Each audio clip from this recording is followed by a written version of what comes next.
Hi YouTubers!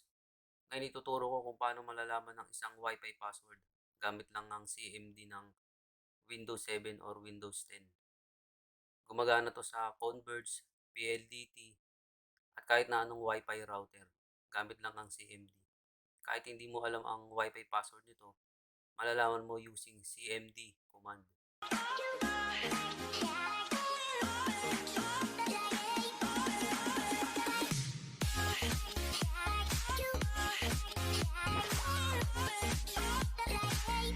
YouTubers, welcome sa aking YouTube channel. Kung napadaan ka sa aking YouTube channel, maaari mo bang i-click ang subscribe button at notification bell para ma-notify ka sa ating mga susunod na mga video tutorial.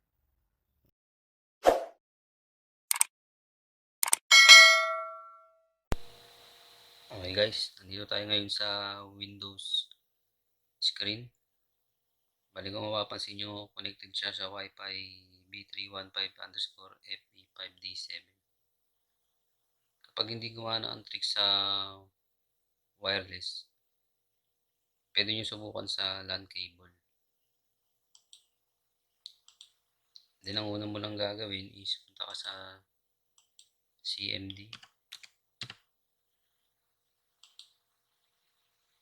Then sa user, type mo yung CD. Tapos ang susunod mong ita-type is netsh. Then enter. Then ang susunod mong ita-type is wlan show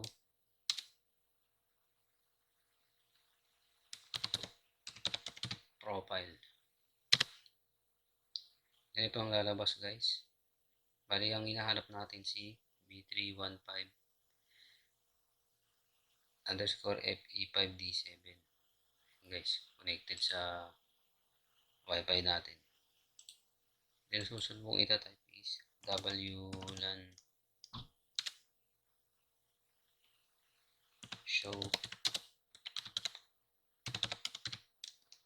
profile, tapos yung SSID niya.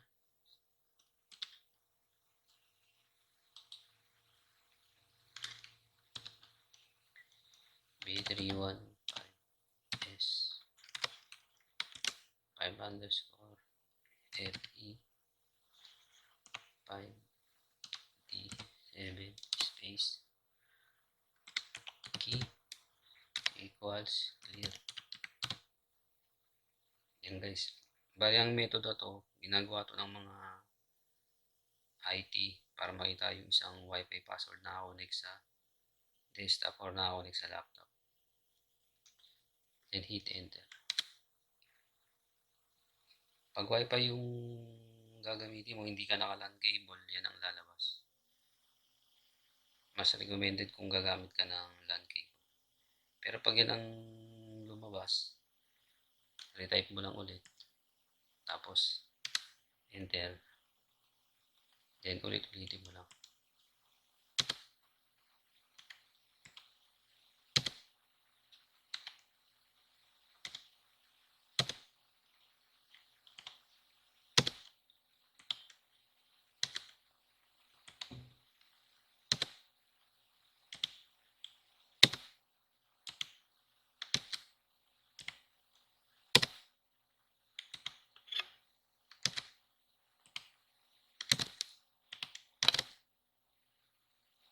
Later, 3 weeks later, many months later, 2,000 years later. Okay guys, after a few moments later, lumabas na yung password nyo yung B315FE5D7.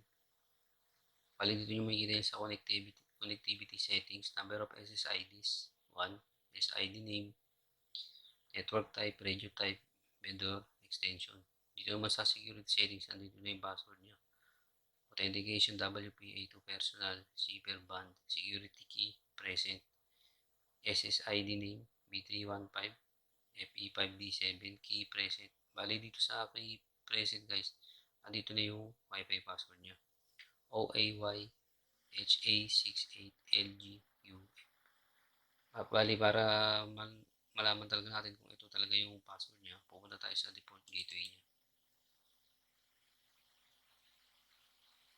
Guys, type lang natin sa taas dahil globe ang ginamit nating router. Punta tayo sa 192.168.254.254. Then hit enter.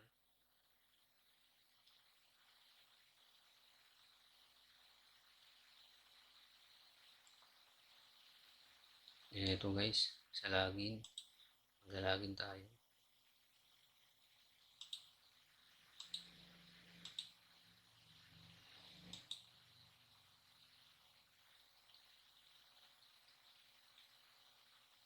Yan na yun guys. Pupunta tayo sa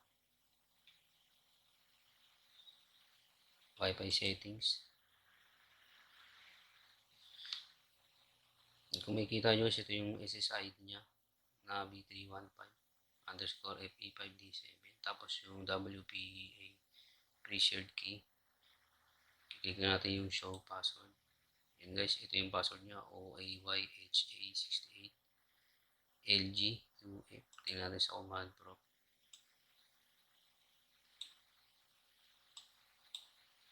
Ayan guys, parehas na parehas. Ganyan lang guys kung paano natin malalaman yung Wi-Fi password sa pamamagitan ng CMD command prompt.